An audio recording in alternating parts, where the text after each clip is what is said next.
लेकर, क्योंकि ओपीएस को लेकर हिमाचल प्रदेश काफी गर्म हो चुका है। प्रदेश के कर्मचारी जो है वो अलग अलग उम्मीदें लगाए बैठे हैं कि आखिर जो है वो ओपीएस में होगा क्या, उसके नियम क्या होंगे और कर्मचारियों को किस आधार पर जो है वो बेनिफिट दिया जाएगा। तो पिछले कल भी देर शाम तक सीएम सुखविंदर सिंह सुक्खू ने मुख्य सचिव के साथ बैठक की, और आज की बात करें तो आज भी वो सचिवालय में रहे, और अभी भी ये कहा जा रहा है कि वो सचिवालय में अधिकारियों से बैठकें ले रहे हैं। और लगातार, क्योंकि 13 जनवरी लोहड़ी का पर्व होगा और इस पर्व के अवसर पर प्रदेश के लाखों कर्मचारियों को राहत दी जाएगी और ओपीएस का बड़ा तोहफा दिया जाएगा। और इसमें जो ओपीएस को लेकर प्रपोजल बनाया गया है, आप देखिए कि पुरानी पेंशन हिमाचल प्रदेश में 2003 में बंद कर दी गई थी, और उसके बाद जो भी कर्मचारी रिटायर हुए उन कर्मचारियों को एनपीएस का बेनिफिट दिया गया, यानी कि उन्हें नाम मात्र जो है वो रिटायरमेंट के बाद उन्हें एक पेंशन के तौर पर जो है वो खर्चा चलाने के लिए एक हम कह सकते हैं जेब खर्चा दिया जाता था, जो कि उनके लिए वो काफी नहीं था। और इसीलिए ओपीएस का मुद्दा प्रदेश में इतना ज्यादा बढ़ गया कि यहाँ पर जो है वो अब कर्मचारी सरकार से बार बार जो है पूर्व सरकार को भी कहते रहे कि ओपीएस उनकी जरूरत है और वो बहाल की जाए। और अब जब नई सरकार बन चुकी है तो ऐसे में अब नई सरकार से भी यही उम्मीद है, और कर्मचारी बार बार अपने इस मुद्दे को रख रहे हैं कि उन्हें ओपीएस बहाली को लेकर और कोई शर्त और कोई नियम नहीं चाहिए, उन्हें केवल वर्ष 2003 से पहले जो ओपीएस के नियम थे वही नियम उन्हें अभी भी लागू चाहिए, यानी कि पुरानी पेंशन जो 2003 से पहले बेनिफिट कर्मचारियों को मिलते थे वही बेनिफिट जो है वो सेम उन्हें अभी भी चाहिए। तो ऐसे में फिलहाल अभी, क्योंकि कई राज्यों की कई राज्यों की पॉलिसी को हिमाचल प्रदेश सरकार ने स्टडी किया है, जिसमें कि पंजाब है, राजस्थान है, छत्तीसगढ़ है। अब इसमें क्या मैकेनिज्म जो है वो प्रदेश में अडॉप्ट किया जाता है वो जरूर कैबिनेट के बाद पता चलेगा, लेकिन अभी तक, क्योंकि आज कई मंत्रियों से हमारी बात हुई कि आखिर सरकार का मैकेनिज्म क्या है और पहली कैबिनेट में आखिर जो है वो आप ओपीएस को लेकर क्या स्थिति स्पष्ट करेंगे और कैसे जो है वो आप इसमें किस तरह से जो है वो आप ओपीएस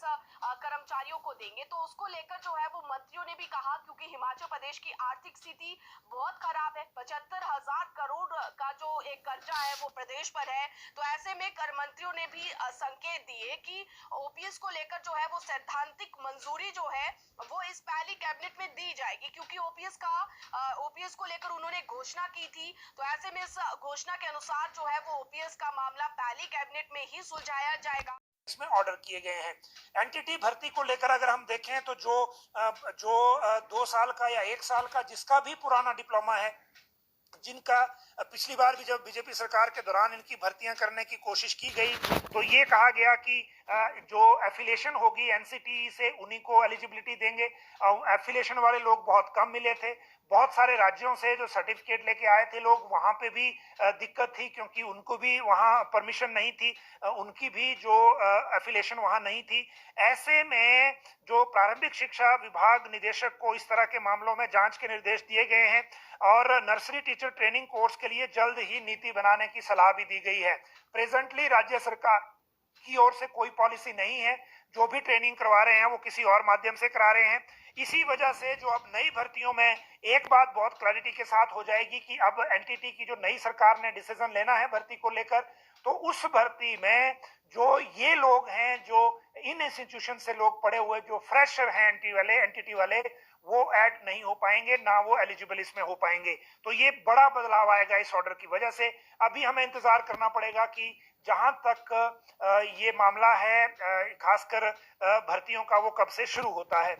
देश में सबसे बड़ा मुद्दा इस समय बना है बेरोजगारों का, खासतौर पर जीओए आईटी का जो जब पेपर लीक हुआ तो उस पेपर लीक होने के बाद जो है वो जीओए आईटी की सारी भर्तियां बंद पड़ी हुई है। कई ऐसे एग्जाम है जो कि हो चुके थे, रिजल्ट बच्चों का निकल चुका था, डॉक्यूमेंटेशन बीच में फंस गई। तो तमाम ये सारी चीजें हैं लंबा इंतजार यहाँ पर युवा कर रहे हैं कि कब इन भर्तियों को लेकर जो है वो जांच हो। एसआईटी को, सीबीआई को जो भी जांच यहाँ पर सौंपी गई है सरकार की ओर से, उस जांच को पूरा करने के बाद जो है वो इन भर्तियों के प्रोसेस को शुरू किया जाए। तो इसमें एक जो आज चीजें सामने आ रही है कि हिमाचल कर्मचारी चयन आयोग में पेपर स्कैम मामले के बाद जो है वो अब इसका निजाम कितना बदलेगा, यानी कि इसके प्रबंधन और स्टाफ की व्यवस्था को लेकर क्या कुछ बदलाव होगा, इसका पता उस जांच रिपोर्ट में पता चलेगा, जिसे शिक्षा सचिव अभिषेक जैन सरकार को सौंपेंगे। और उसके बाद सरकार इस आयोग में लोगों के भरोसे को फिर से लौटाने का प्रयास करेगी। और इस पर जो जांच बैठाई गई थी वो जांच लगभग पूरी हो चुकी है और 10 से ज्यादा सदस्यों वाली शिक्षा सचिव की टीम ने जो रिपोर्ट तैयार की है उसे लेकर टीम शिमला लौट चुकी है। और कहा यह जा रहा है कि संभवतः लोहड़ी पर्व के बाद जो है वो इसे सरकार को सौंप दिया जाएगा। और टीम को इस बात का पता लगाना था कि यहाँ पर प्रोसेस रुक जाने से कितना फर्क पड़ेगा और कितनी श्रेणियों की परीक्षाएं अभी भी आयोग में पेंडिंग पड़ी हुई है और बदलाव क्या क्या इसमें किया जा सकता है। और ऐसे में जो है वो ये जांच प्रक्रिया पूरी हो चुकी है और एसआईटी की जो विजिलेंस और एसआईटी की जो जांच है वो भी इसमें जारी है। और पेपर बेचने के मामले को लेकर क्योंकि सरकार द्वारा गठित एसआईटी और विजिलेंस की टीम को भी जिम्मा दिया गया था और टीम ने अपने अपने ढंग से यहाँ पर जांच प्रक्रिया को पूरा किया है, या फिर हम यूं कहें कि अभी भी चरम सीमा पर जो है वो ये जांच प्रक्रिया की जा रही है। और कुछ आरोपियों को जमानत भी इसमें मिल गई है और बाकी सारे अभी तक न्यायिक हिरासत में है। तो कुल मिलाकर जो है वो हमीरपुर कर्मचारी चयन आयोग को लेकर जो जांच सरकार की ओर से बिठाई गई थी वो जांच लगभग पूरी हो चुकी है और कुछ रिपोर्ट्स जो है वो सरकार को सौंपनी है। उसके बाद जो है वो सरकार कर्मचारी चयन आयोग पर आके क्या फैसला लेती है, क्या कर्मचारी चयन आयोग को फिर से बहाल किया जाता है या फिर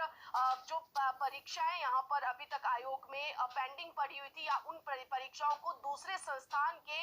माध्यम से करवाया जाता है, ये जरूर एक अहम यहाँ पर रहने वाला है। क्योंकि बहुत सारे वर्ग ऐसे हैं अब इंतजार कर रहे हैं कि आखिर कब उनकी भर्तियों के जो प्रोसेस है वो शुरू हो सके। तो अब ये आने वाला समय बताएगा, क्योंकि हम लगातार आपसे कह रहे हैं कि आप कमेंट बॉक्स के जरिए हमें जरूर बताएं अपने सुझाव। साथ ही सरकार को पहले चरण में जो है वो कैबिनेट की बैठक में कौन कौन से मुद्दे लाने चाहिए, ये भी आप जरूर हमसे साझा करें ताकि आपके उन सुझाव को सरकार तक हम उठा सके कि ऐसे